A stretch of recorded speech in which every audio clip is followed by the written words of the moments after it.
Cada una de las personas que componían el pueblo de Israel debían haberse preparado para estar delante de Dios y participar de la ofrenda más grande que se hacía dentro del santuario, el servicio más importante de todos, que representaba el cumplimiento de la venida del Mesías y la muerte de Cristo Jesús, que daría fin al pecado. Y de tal manera era esta preparación que el pueblo de Israel durante todo el año debía haber venido delante de la presencia de Dios en las ofrendas cotidianas que se daban cada día de expiación por sí mismo, individualmente la persona o por su familia. El representante venía delante del sacerdote y ofrecía su sacrificio de expiación por sí mismo y por su familia. Así que constantemente aquellos que se habían preparado ya estaban listos para estar en esa ceremonia tan especial. Pero ese día, todos los que se encontraban alrededor del santuario estaban con los brazos cruzados, esperando que ningún pecado, ninguna falta se les hubiera escapado. Porque si no, delante de la presencia de Dios, no recibirían esa bendición que provenía por medio del sacrificio expiatorio del día especial cada año de expiación, válgame la redundancia. Ese día todos estaban con los brazos cruzados, esperando a que el sacerdote pudiera salir del templo, porque era la respuesta de que Dios había aceptado la ofrenda y que el pueblo podía disfrutar de un nuevo periodo más de las bendiciones celestiales. Ahora bien, en esa ofrenda de expiación, una vez al año, el día también conocido como Yom Kippur, traía delante de la presencia del sumo sacerdote 2 cabritos. Uno era para Dios y el otro era para Azazel, que representaba a aquel enemigo acérrimo y mortal del hombre, Satanás. Y que después de haber ofrecido al cabrito, al carnerito, que era para Dios, este otro se dejaba a su destino andar errabundo por el desierto. Y eso significaba que un nuevo comienzo estaba llegando. Así que todo el pueblo debía estar reunido en esa ocasión. Era una celebración más grande, la celebración más grande, más hermosa, más emblemática y más importante del pueblo de Israel. Ahora bien, acabamos de leer hace un momento en el libro de Hebreos, capítulo 4, verso 14 al 16.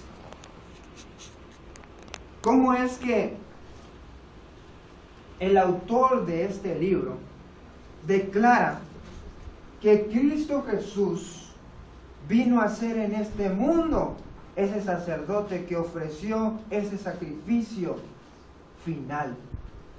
Y dice la Escritura en el verso 14: por tanto, teniendo un gran sumo sacerdote que traspasó los cielos, Jesús, el Hijo de Dios, retengamos nuestra profesión. No tenemos un sumo sacerdote que no pueda compadecerse de nuestras debilidades, sino uno que fue tentado en todo según nuestra semejanza, pero sin pecado. Verso 16. Por tanto, acerquémonos pues confiadamente al trono de la gracia para alcanzar misericordia y hallar gracia para el oportuno socorro.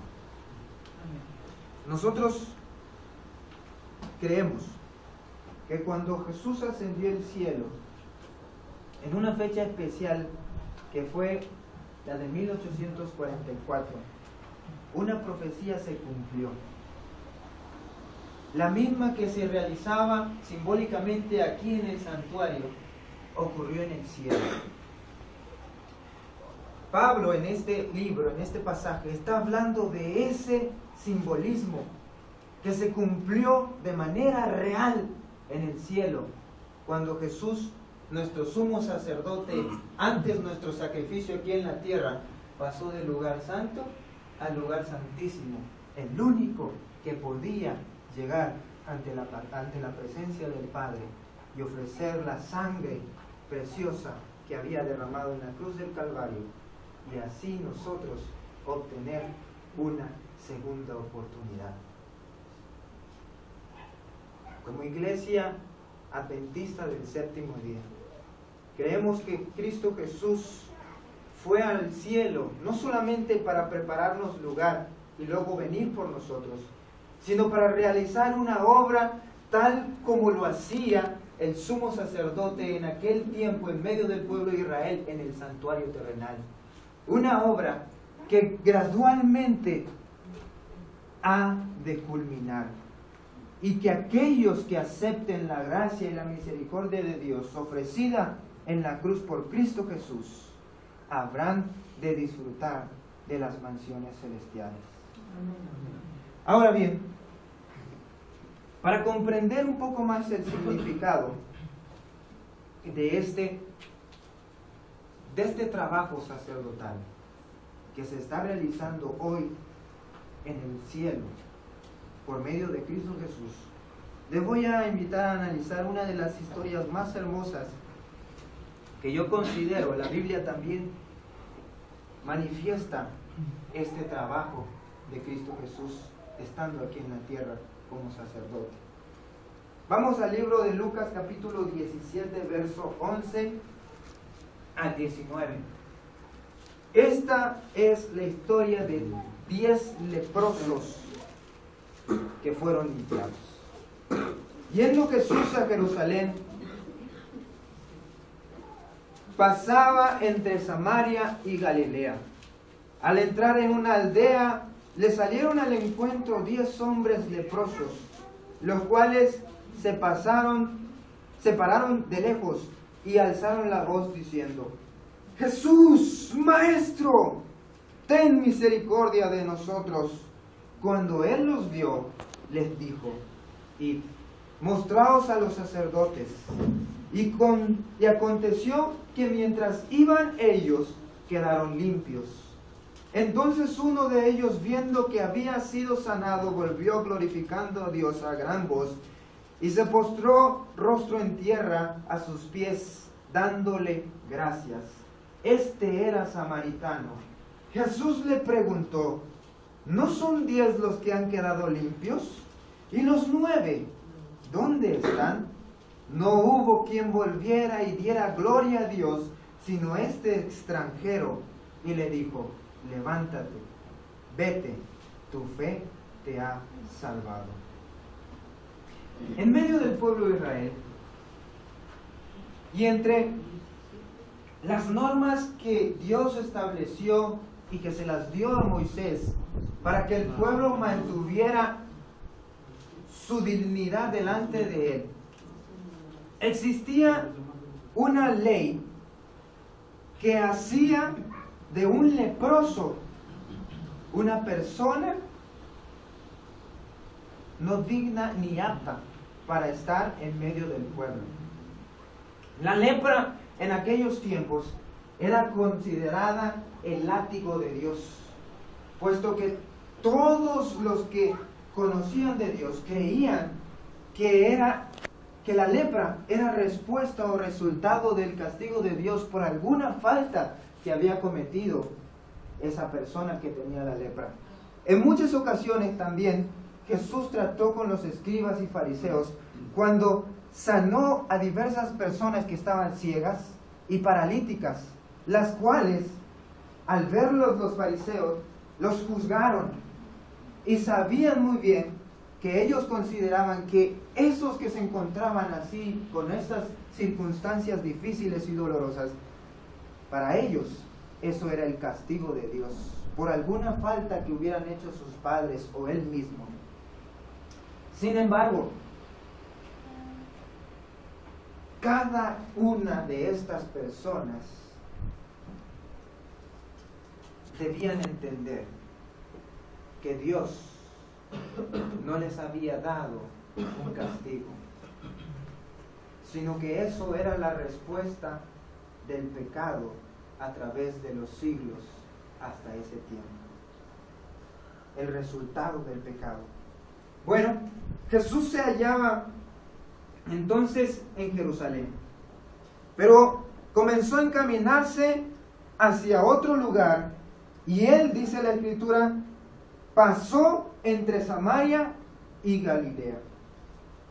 Entre Samaria y Galilea se encontraba un grupo de personas especiales, de las cuales ya hablamos hace un ratito con la explicación. Se encontraba una colonia de leprosos. Muy cercano a ese lugar se encontraba una colonia de leprosos, de rechazados, de repudiados por la sociedad debido a su enfermedad mortal, llamada el látigo de Dios. Entonces, Jesús se dirigió a través de esas ciudades para llegar a su destino final. Sin embargo, la Escritura no nos dice la razón específica por la cual pasaba a través de ese lugar. Pero, viendo la continuación del relato, Jesús tenía que encontrarse con 10 hombres para restaurarlos, para reivindicarlos y para darles una segunda oportunidad.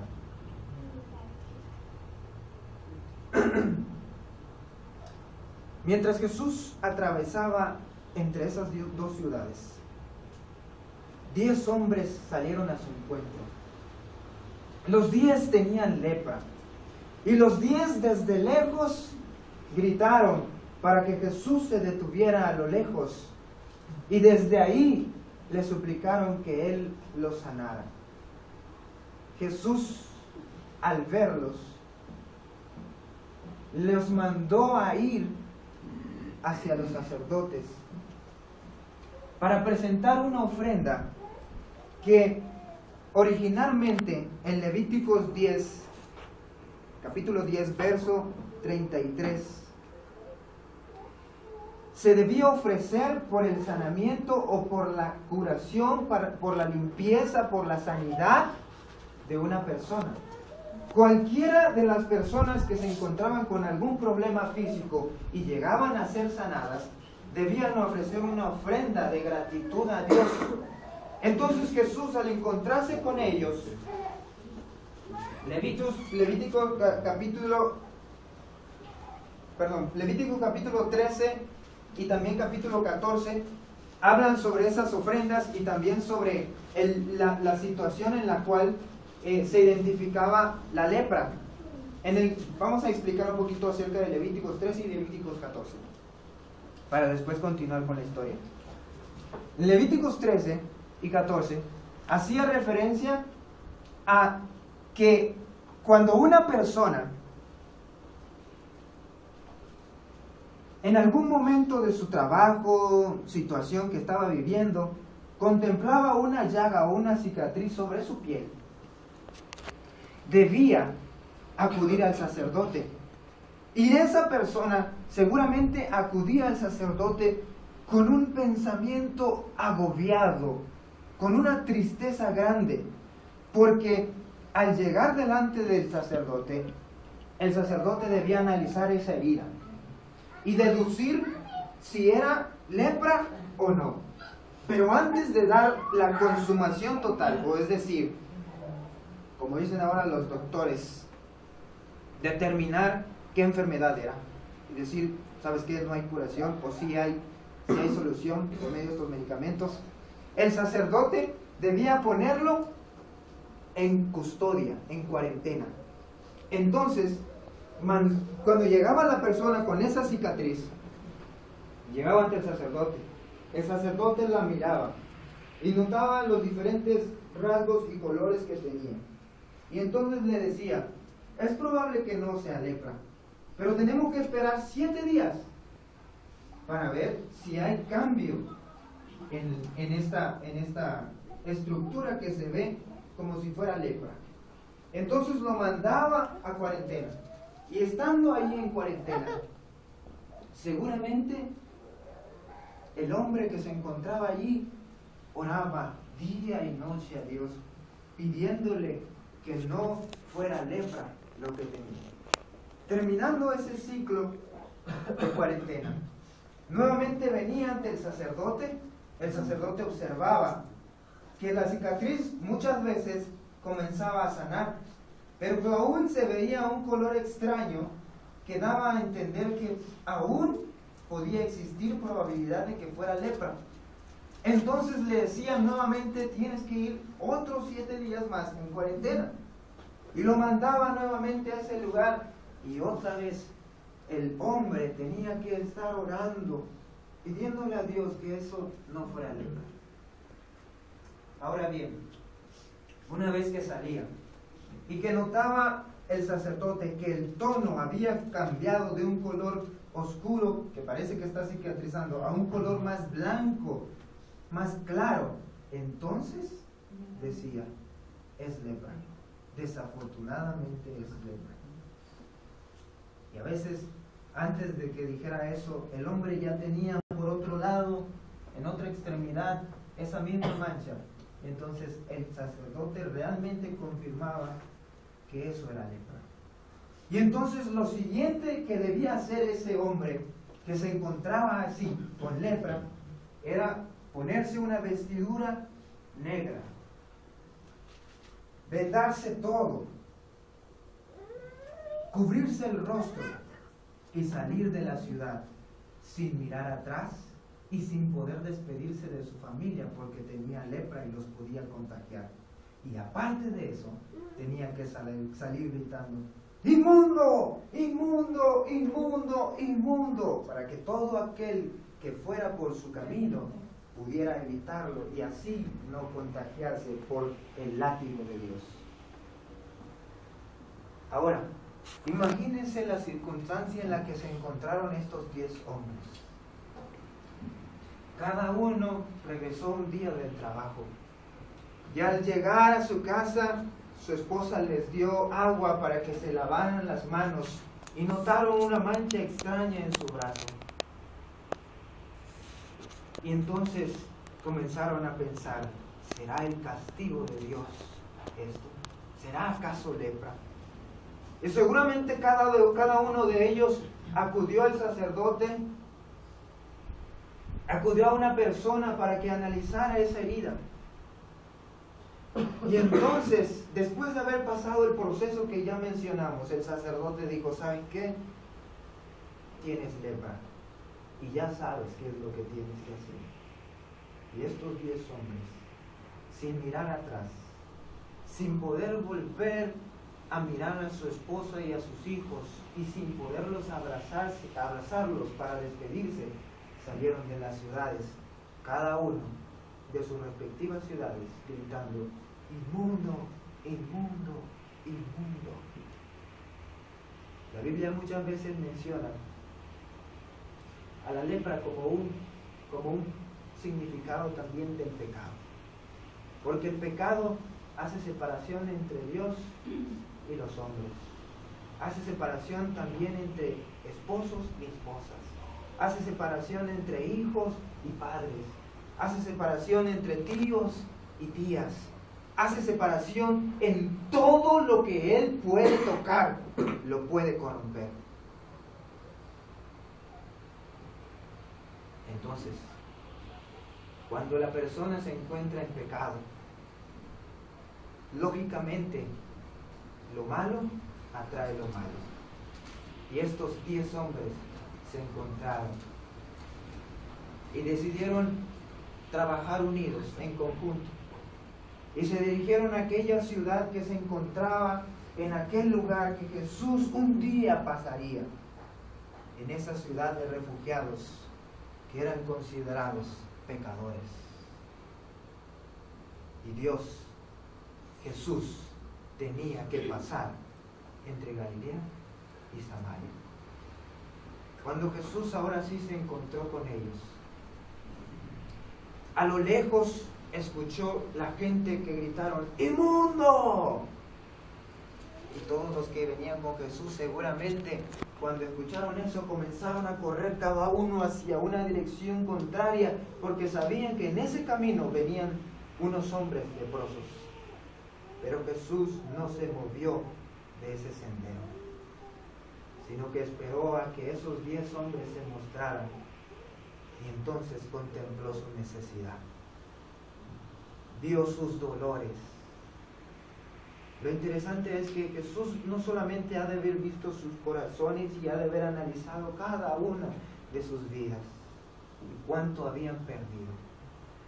Seguramente también vio los rostros desfigurados de cada uno de esos hombres, porque la lepra era una enfermedad que consumía gradualmente músculos, arterias, venas, tendones, huesos. Y es probable que esos 10 hombres, muchos de ellos, tenían la cara partida y desgarrada. Les hacía falta piel en los brazos. Estaban todos deformes. El pecado también actúa de esta manera. Corrompe el alma y degrada el ser.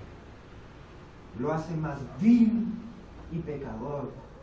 Y la gente que mira a ese tipo de personas muchas veces les tiene temor, o a veces les tiene coraje, por el carácter que tienen, por la forma de ser.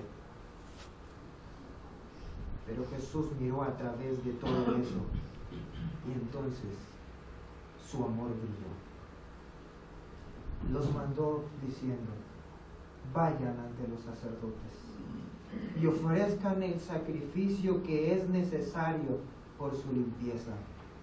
Lo interesante es que estos hombres, aún sin haber sido sanados, viéndose todavía con sus llagas en sus manos y en su cuerpo, comenzaron a correr en dirección hacia Jerusalén. Comenzaron a correr desesperadamente porque alguien les había dicho que ellos iban a ser sanados. Pero aún no había sido confirmado ese milagro. Ellos seguían corriendo. Ninguno volteaba hacia atrás. Los 10 hombres corrían con fe. Repentinamente, seguramente mientras corrían, uno de ellos habrá volteado a ver a su compañero mientras iba corriendo y notó que su rostro estaba completo. Probablemente su nariz que había perdido ya la tenía ahí restaurada. Su piel, que era arrugada y tosca, era como la de un bebé recién nacido. Y en ese momento los detuvo a todos. Miren, estamos limpios, hemos sido sanados. Y aún así siguieron corriendo. Mientras los 10 hombres corrían, uno de los 10 iba pensando en lo que había ocurrido en su vida hasta ese momento, antes de salir de su hogar, sin despedirse de su hijo, de su esposa, de sus familiares, de aquellos a los que él amaba. Y mientras corría hacia Jerusalén, notó algo interesante. Recordó su pasado y de dónde venía. Él era samaritano. Y si recuerdan muy bien la historia de la mujer samaritana junto al pozo, recordarán que entre judíos y samaritanos no había un enlace bien estrecho, sino que había una completa división por circunstancias de la vida y también circunstancias de ellos mismos al rechazar a sus propios hermanos. Y al recordar esto, el samaritano se dio cuenta que antes, cuando compartía la circunstancia, la enfermedad, el pecado, el látigo de Dios, era igual a los demás israelitas, a los demás judíos que estaban con él, a los otros 9. pero ahora que era limpio. La circunstancia nuevamente que le hacía separación entre sus hermanos y que no permitía a él, una persona samaritana, acercarse a su Dios. Por esta división entre judíos, esta enemistad entre judíos y samaritanos, se dio cuenta que cuando llegara a ese lugar y la gente notara su color de piel, su diferencia de raza, su mezcla, cosa que era lo que repudiaban los israelitas, porque ellos se habían mezclado con otras razas, si recuerdan esa parte de la historia. Entonces, al llegar ahí, lo iban a rechazar. Sabía que nuevamente la barrera no le permitiría acercarse a su Dios, al Dios que él también adoraba y que sus mismos hermanos no le permitían acercarse. En ese momento pegó el frenón con el pie, se detuvo y recapacitó, y entonces dijo: es mejor que yo regrese a los pies de Jesús y le agradezca por el milagro de la restauración que ha hecho en mí. Y entonces comenzó a regresar por el camino por el cual, junto con los otros 9, había iniciado a recorrer. Y corrió de tal manera que llegó prontamente a Jesús, y llegando gritaba: gracias, gloria a ti, gracias Jesús por haberme restaurado. Y se postró delante de él. Saben, mis queridos hermanos, el samaritano pudo ver la vislumbre del amor de Dios a través del santuario, porque comprendió que el sacerdote original, no aquel simbólico representativo del Cristo sacerdotal, el príncipe de los sacerdotes, el representante de Dios en la tierra, estaba aquí y acudió a ese sacerdote. Fue el único que pudo ver la vislumbre del amor de Dios a través del santuario. En este mundo hay mucha gente que confunde la verdad, y hay muchas religiones en las cuales uno puede encontrar supuestamente una verdad, pero muchas de esas religiones no toman la verdad concreta. Nosotros, los adventistas del séptimo día, creemos que la Biblia fue inspirada por Dios, que es un instrumento para instruir, corregir y redarguir al hombre, que contiene desde el principio de la creación los mandatos divinos de la ley de Dios, y que en el Nuevo Testamento se confirman esas grandes verdades. Muchas otras religiones rechazan las leyes de Dios. Divide el matrimonio. Dejan a un lado la voluntad de Dios en la adoración del sábado. Dicen que en la cruz se abolió aquello que era antes para los israelitas, pero lo que no entienden es que a través del Antiguo Testamento el santuario de Dios en el cielo y en la tierra fue confirmado a través de Cristo Jesús. Es por eso que una de esas creencias que nuestra iglesia abraza es la doctrina del santuario, porque a través de ella comprendemos que Cristo Jesús fue el Hijo de Dios encarnado, que vino a dar su vida en el altar del holocausto, en la cruz del Calvario, por cada uno de nosotros. Mucha gente va por el mundo haciendo penitencias de rodilla ante unas imágenes que ante la ley de Dios dice: no tendrás otros dioses delante de mí, ni te harás imágenes. gente que vive perdida, que camina por este mundo buscando la solución en cosas irreales.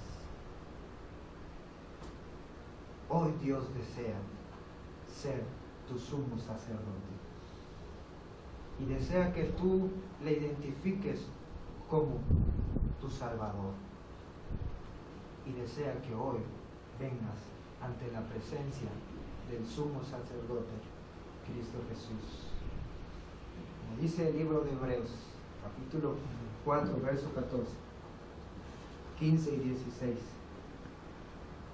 Tenemos un sacerdote, uno que se puede compadecer de nuestras necesidades. Estoy resumiendo el concepto, porque Él experimentó esas mismas necesidades, padeció nuestros mismos dolores. Sobre todas las circunstancias pecaminosas que el enemigo le lanzó, Él salió victorioso, y por lo cual nos podemos acercar confiadamente delante del trono de Dios. Cristo Jesús hoy está delante del Padre, allá en el cielo, manifestando aquella gracia que un día demostró en la cruz del Calvario por ti y por mí. La pregunta es, ¿qué es lo que vas a hacer tú? ¿Le reconocerás como Dios, como tu sumo sacerdote? ¿O simplemente seguirás corriendo en dirección opuesta? Dios te pide hoy que vengas ante el sumo sacerdote para que Él te presente delante de Dios tal como estás, y así el Señor te reciba en su gracia. En esta noche mi invitación es para todos ustedes, aquellos que desean hacer nuevamente el compromiso con Dios, para acercarse día tras día al sumo sacerdote, Cristo Jesús, para llevar una vida entregada, completa y plena en Cristo Jesús. ¿Hay alguien aquí que quiera hacer eso? Le voy a invitar a que se coloque de pie en su lugar para concluir con nuestra oración final. Dios les bendiga. Dios les bendiga. El Señor mire cada uno de sus corazones y los tome como una ofrenda agradable delante de Dios. Inclinemos nuestro rostro para orar. Querido Padre que estás en los cielos, en esta hora agradecemos el privilegio que nos das de haber comprendido a través del santuario las vislumbres de tu amor, el amor que trasciende todo entendimiento, que solamente aquellos que desean encontrarte lo pueden hacer, pero que también, Señor, tú estás dispuesto a atravesar entre Galilea y Samaria y acudir a cada una de esas almas que necesitan de ti, porque tú eres el Dios y Señor Jesucristo. En esta hora, Señor, quiero entregarte los corazones de mis hermanos aquí presentes, que ellos día tras día puedan trascender en su vida espiritual, y que aquellos que aún no han tomado la decisión de entrar a las aguas del bautismo no lo duden mucho, no piensen demasiado, porque puede ser que el día de mañana traiga su feliz cumplimiento en la ganancia del enemigo. Dios mío, tú sabes muy bien que el tiempo es el amigo del pecado, y lo que más quiere nuestro enemigo mortal, Satanás, es vernos perdidos y descansar así, completamente perdidos. Querido Padre, ojalá que tu amor y tu misericordia y que tu presencia día tras día toque los corazones de los que aún no se han entregado a ti, y que un día también puedan formar parte de este pueblo escogido, especial y amado. Agradecemos toda esta semana que nos has regalado y por las bendiciones que hemos disfrutado a través del santuario. Todo te entregamos en tus manos esta noche de sábado, en el nombre de Cristo Jesús. Amén. Amén.